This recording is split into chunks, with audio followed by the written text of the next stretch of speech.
और अब आपको ग्राफिक्स के जरिए कुछ जानकारी देते हैं कि धामी की आखिरकार धमक क्यों और इसके पीछे क्या कुछ कारण नजर आते हैं। तो पार्टी को प्रचंड जीत दिलाई और छत्रपों का नया ध्रुवीकरण नहीं, केंद्रीय नेतृत्व की उम्मीदों पर खरे उतरे और छोटे से कार्यकाल में खुद को साबित किया।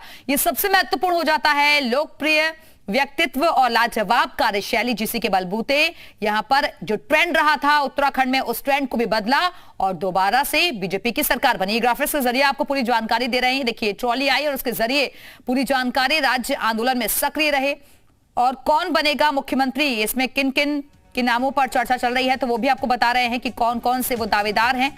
एक एक करके आपको बता रहे हैं हम ग्राफिक्स के जरिए। अजय भट्ट के नाम पर भी चर्चा चल रही है। केंद्र सरकार में रक्षा राज्य मंत्री रहे।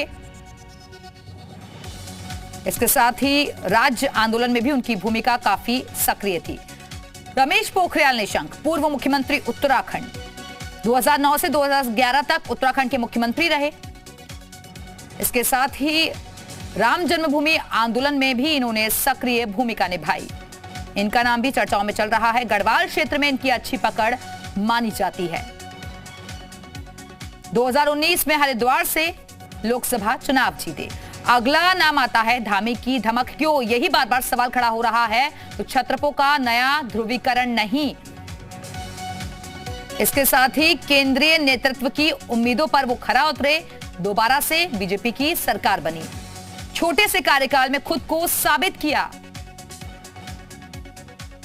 लोकप्रिय व्यक्तित्व, लाजवाब कार्यशैली और इनके नाम की भी चर्चाएं हैं कि दोबारा से इन्हें उत्तराखंड की कमान मिल सकती है।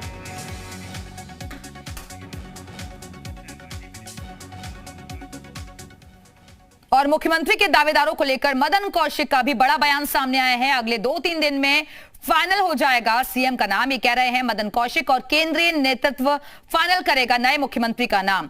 विधानमंडल दल की बैठक में होगा नए नेता का चयन और होली के बाद होने वाली बीजेपी की बैठक पर प्रदेश अध्यक्ष मदन कौशिक ने और क्या कुछ कहा है, सुनवाते हैं आपको। उत्तराखंड में बीजेपी को प्रचंड बहुमत मिला है और अब पार्टी सरकार बनाने की कवायद में जुटी हुई है। इस वक्त बीजेपी के प्रदेश अध्यक्ष मदन कौशिक जी हमारे साथ मौजूद हैं, बातचीत करते हैं उनसे। सर, कब तक विधायक दल की बैठक होनी है और सरकार बनाने को लेकर किस तरह की अब आपकी कवायद है?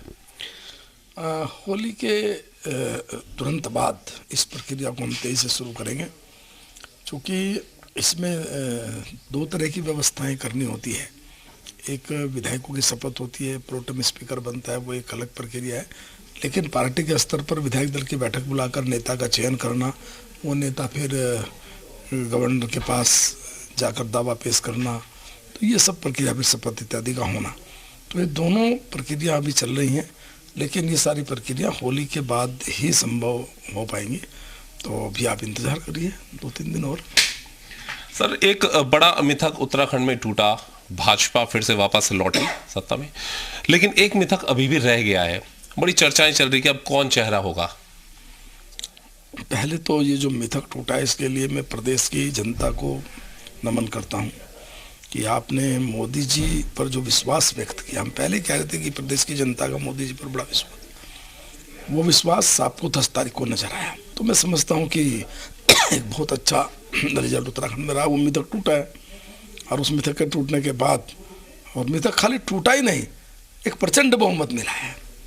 तो इसके लिए बहुत मोदी जी का जो एक विश्वास था और जनता का जो भाजपा को आशीर्वाद मिला है, तो ये दोनों चीज इसमें प्रभावी है। सर, चेहरे को लेकर तमाम तरह की चर्चाएं चल रही हैं।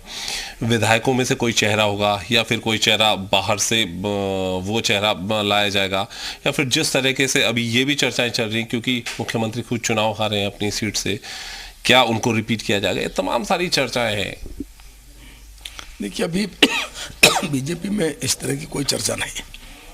केंद्रीय नेतृत्व तो बैठ के क्या तय करते हैं, क्या बातचीत होती है, फिर विधानमंडल दल की बैठक में बातचीत आएगी। तो मैं समझता हूँ कि अभी इसमें थोड़ा इंतजार करिए, 2-3 दिन में विषय सारा आएगा। तो फिलहाल अब स्थिति करीब करीब साफ है। होली के बाद ही बीजेपी विधानमंडल दल की बैठक होगी और विधानमंडल दल की बैठक में तय होगा कि उत्तराखंड का नया मुख्यमंत्री कौन होगा। कैमरा से अमरीश भट्ट के साथ कुलदीप ने की, जी मीडिया, देहरादून।